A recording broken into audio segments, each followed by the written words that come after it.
नमस्कार, अपना उत्तराखंड देख रहे हैं आप सभी। आपके साथ मैं हूं जीनत सिद्दीकी। शुरुआत करेंगे खबरों की। मुख्यमंत्री पुष्कर धामी आज अपने तय कार्यक्रम के तहत पहुंचे क्रीड़ा मैदान गोपेश्वर, जहां बीजेपी कार्यकर्ताओं ने उनका जोरदार स्वागत किया। यहां से सीएम पीजी कॉलेज के जिम हॉल पहुंचे, जहां बीजेपी युवा मोर्चा की प्रदेश कार्य समिति में उन्होंने शिरकत की। इस दौरान सीएम के साथ में प्रदेश बीजेपी अध्यक्ष मदन कौशिक भी मौजूद रहे।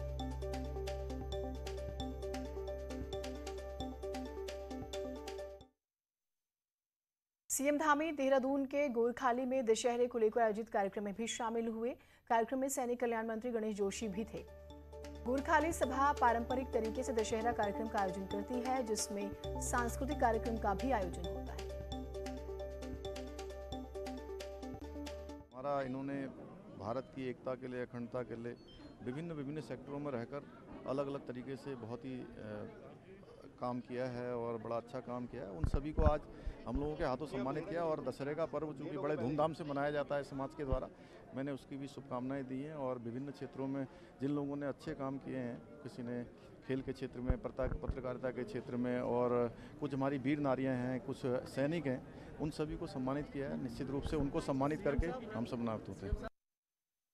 सीएम धामी आज हरिद्वार के दौरे पर रहेंगे, जहां पर वो लक्सर के सुल्तानपुर में रोड शो करेंगे। साथ ही सीएम धामी जनसभा को भी संबोधित करेंगे। लक्सर विधानसभा क्षेत्र में कई योजनाओं का लोकार्पण और शिलान्यास भी करेंगे। सीएम धामी का रोड शो दोपहर 3 बजे होगा, जिसमें बीजेपी के कई विधायक और नेता भी मौजूद रहेंगे।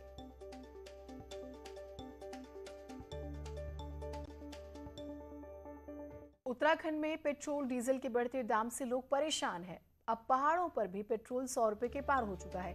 उत्तराखंड में पेट्रोल के दाम 100 रुपए 29 पैसे प्रति लीटर, जबकि प्रीमियम पेट्रोल के दाम 103 रुपए 5 पैसे प्रति लीटर हो चुके हैं। जबकि डीजल की बात करें तो 93 रुपए 51 पैसे प्रति लीटर पर डीजल बिक रहा है। पिछले 2 हफ्तों में यहाँ पर पेट्रोल डीजल के दाम तेजी से बढ़े हैं। पेट्रोल डीजल के दाम बढ़ने से लोग परेशान हैं।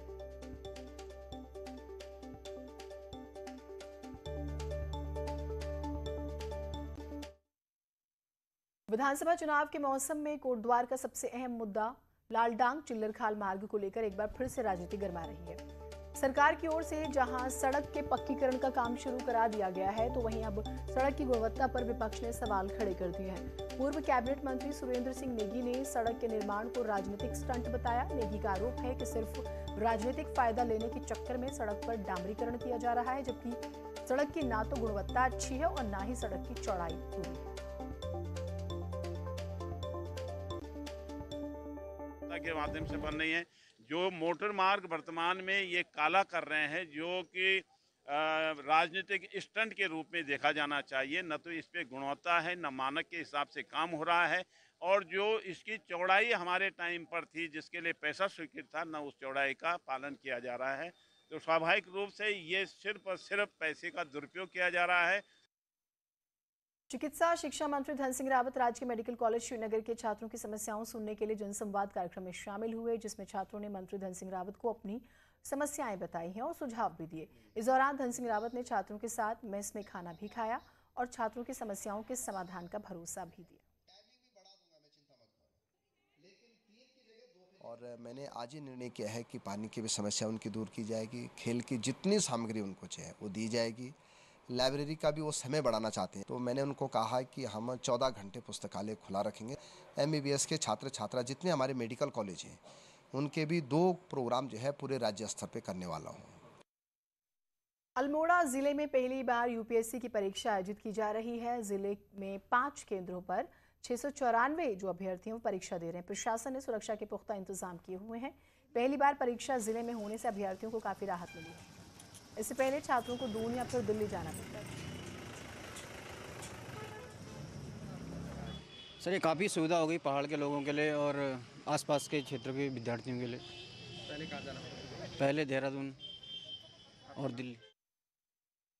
उत्तराखंड में धीरे धीरे चुनावी माहौल गर्म हो रहा है। ऐसे में लंबे समय से आंदोलन कर रही आंगनवाड़ी कार्यकर्ताओं और आशा वर्कर अपनी मांग न पूरे होने पर चुनाव बहिष्कार के अंतिम अस्त्र का इस्तेमाल करने की चेतावनी दे रही हैं।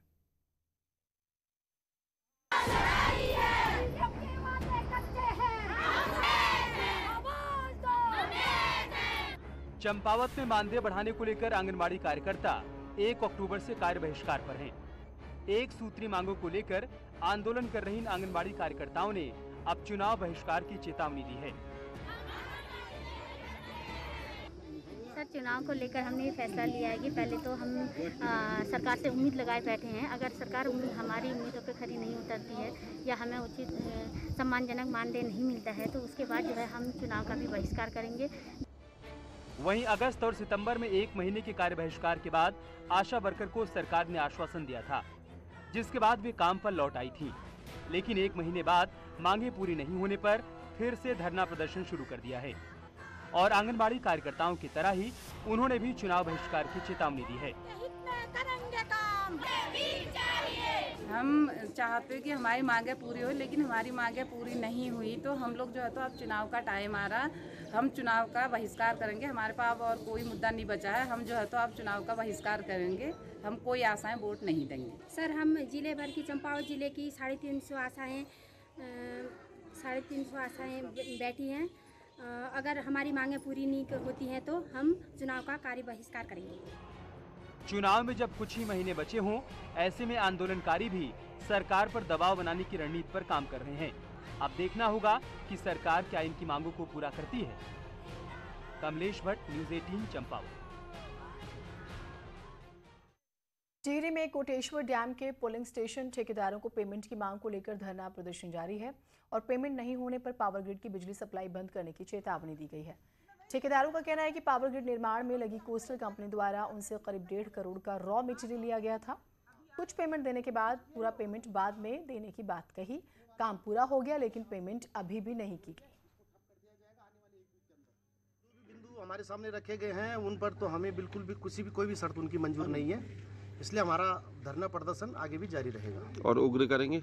जी बिल्कुल, इसमें हम अभी आगे पावर जो इनकी यहाँ से पावर सप्लाई होती है, आने वाले कुछ दिनों में हम इनको सूचना देने के बाद उसकी आपूर्ति भी ठप करने जा रहे हैं। ये पेमेंट जो है कोस्टल कंपनी जो हमारे पावर ग्रिड में काम कर रही थी यहाँ स्लो प्रोटेक्शन का, तो उसका ये पेमेंट लंबे समय से बकाया है और इस पेमेंट को करवाने के लिए हमने कोस्टल को कई बार लिखा है, उनको फ़ोन भी किया है। कोस्टल कंपनी अभी एनसीएलटी में चल रही है और उसके कोई भी काम करने वाले प्रोजेक्ट मैनेजर यहाँ पर नहीं है।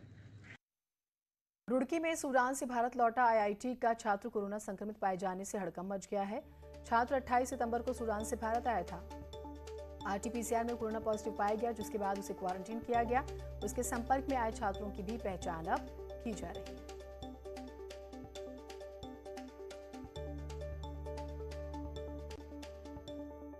हरिद्वार में गंगा में मूर्ति विसर्जन पर रोक लगा दी गई है। अब निर्धारित जगहों पर ही देवी देवताओं की मूर्तियों का विसर्जन किया जा सकेगा और नियम तोड़ने वालों पर जुर्माने की कार्रवाई की जाएगी। एनजीटी की सख्ती के बाद प्रशासन ने गंगा में मूर्ति विसर्जन पर सख्ती दिखाई है।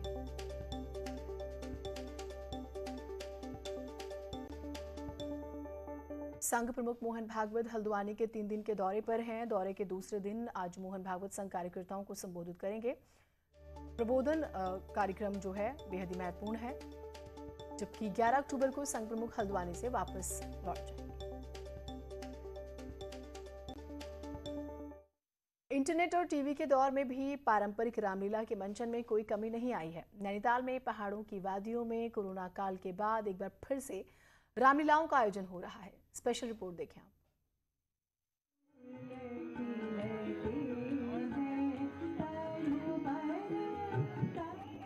कोरोना काल के बाद पहाड़ों पर रंगमंच की रौनक एक बार फिर से लौट आई है और कई जगहों पर रामलीला का मंचन शुरू भी हो गया है।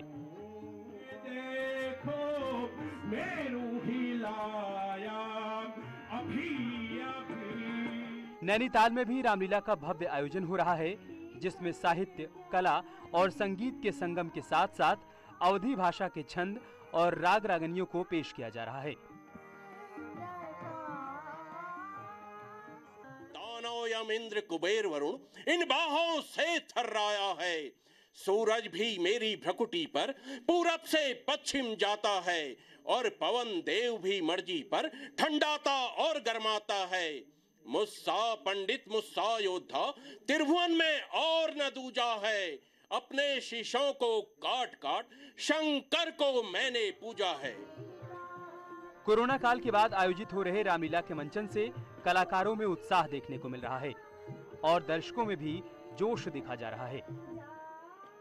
में हम लोग इसका मंचन नहीं कर पाए, वो दुखद अनुभूति मेरे ख्याल से आज भी अपने अंदर है, क्योंकि एक साल बीच में जो गैप रहा उसका वो पल जो हमने उस समय खोए, वो हमको आज भी लगता है कि हमने बहुत एक रामलीला के समय में जो हमारे अंदर एक जो कलाकार, एक अंदर कलाकार होता है, वो बहुत ज़्यादा परेशान रहा। तो इस बार हम लौटे हैं तो लगता है कि इस बार सारे लोग बड़े उत्साह के साथ पाठ खेल रहे हैं। प्रोज कम और गाने जो होते हैं वो ज़्यादा होते हैं। उसके अलावा दोहे, चौपाइयाँ और छंद भी साथ में गाए जाते हैं, जो कि संस्कृत या फिर अवधी भाषा में लिखे जाते हैं, जिन्हें गाना थोड़ा कठिन होता है। रामलीला के आयोजनकर्ताओं का कहना है कि इंटरनेट के जमाने में भी रामलीला के महत्व में कोई कमी नहीं आई है और इंटरनेट के जरिए विदेश में भी रामलीला देखी जा रही है। जो राम सेवक सभा है 104 वर्ष पुरानी रामलीला है, हम उसको भी, जो हमारा कल्चर है और जो इंटरनेट के थ्रू, ये दोनों को जो मिश्रण है उसका ही पूरा प्रभाव है कि लोग जो है आज विदेशों में तक जो है हमारी यहाँ की रामलीला को देख रहे हैं। रामलीला का मंचन सालों से चला रहा है। जरूरत है अपनी इस धरोहर और संस्कृति को बचाने और संरक्षित करने की। बीरेन बिष्ट, न्यूज़ 18 नैनीताल।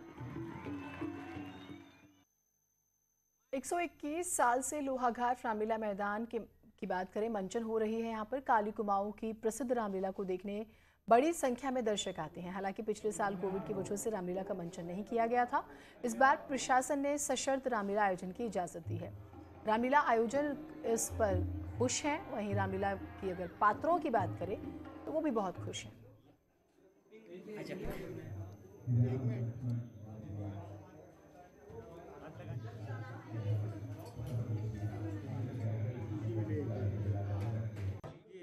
बहुत पुरानी ऐतिहासिक रामलीला है। हम जब छोटे छोटे बच्चे थे तब से देखते हुए आ रहे हैं और इस वक्त हमारी रामलीला 121 वर्ष में प्रवेश कर रही है।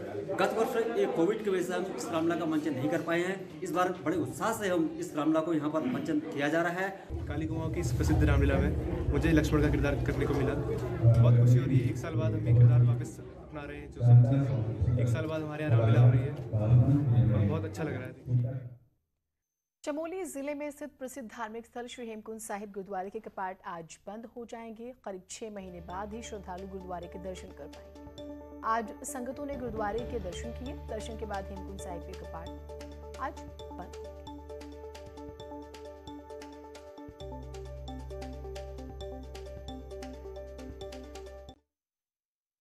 एक छोटा सा ब्रेक ले रहे हैं, कहीं मत जाइएगा।